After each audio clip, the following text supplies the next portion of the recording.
शेर, ऊंट, सियार और कौवा। पंचतंत्र की कहानी। किसी वन में मदोत्कट नाम का सिंह निवास करता था।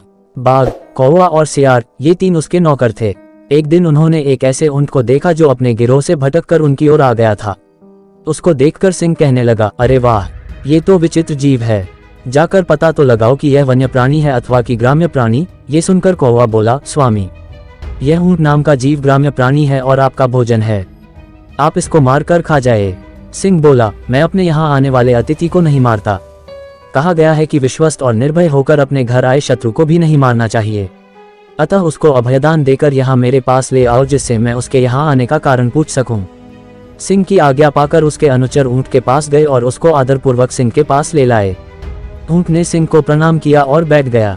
सिंह ने जब उसके वन में विचरने का कारण पूछा तो उसने अपना परिचय देते हुए बताया कि वह साथियों से बिछुड़कर भटक गया है। सिंह के कहने पर उस दिन से वह कथनक नाम का ऊंट उनके साथ ही रहने लगा। उसके कुछ दिन बाद मदोत्कट सिंह का किसी जंगली हाथी के साथ घमासान युद्ध हुआ।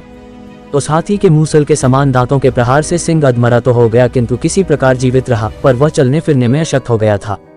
उसके अशक्त हो जाने से कौवे आदि उसके नौकर भूखे रहने लगे, क्योंकि सिंह जब शिकार करता था तो उसके नौकरों को उसमें से भोजन मिला करता था।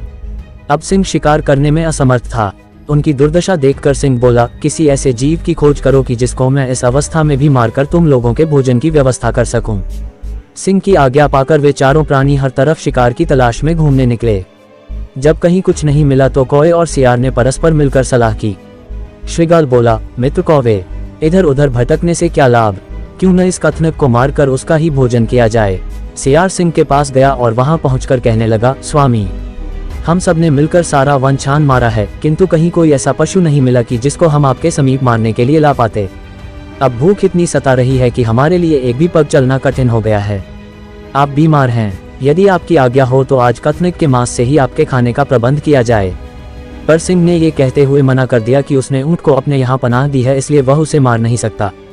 पर सियार ने सिंह को किसी तरह मना ही लिया। राजा की आज्ञा पाते ही श्रीगाल ने तत्काल अपने साथियों को बुलाया लाया। उसके साथ ऊंट भी आया।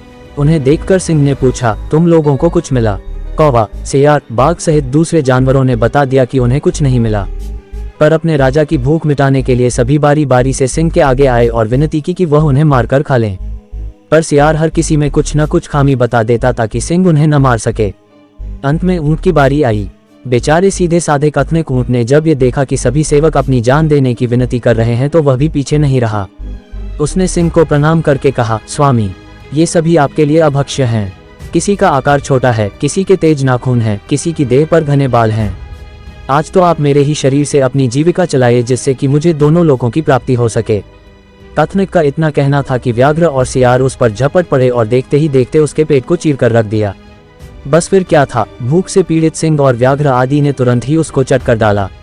सीख, धूर्तों के साथ जब भी रहें पूरी तरह से चौकन्ना रहें और उनकी मीठी बातों में बिल्कुल न आए, और विवेकीन तथा मूर्ख स्वामी से भी दूर रहने में ही भलाई है।